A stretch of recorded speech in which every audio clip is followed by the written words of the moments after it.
Assalamualaikum warahmatullahi wabarakatuh. Kalian yang belum tahu bagaimana cara menyematkan video TikTok dan ingin mencobanya, oke, kita lihat dulu ya. Nah, menyematkan video TikTok itu seperti ini teman-teman semuanya.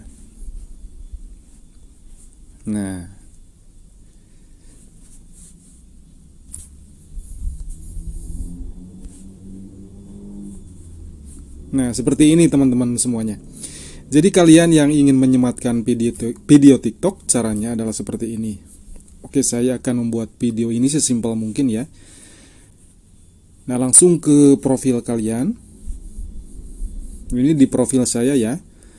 Kemudian pilih video mana yang akan kalian sematkan. Jadi maksud dari menyematkan video TikTok ini adalah membuat video lama atau video yang kita pilih berada di urutan paling atas kembali.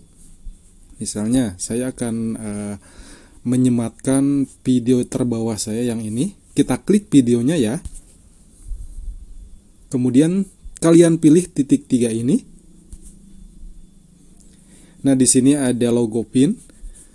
Kalian tekan di sini yaitu disematkan. Oke, kita cek ya.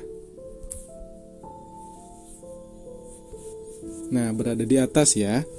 Mudah sekali teman-teman semuanya, silahkan mencoba dan tentunya silahkan share ke teman-teman yang lainnya agar teman-teman kalian juga tahu tentang cara ini.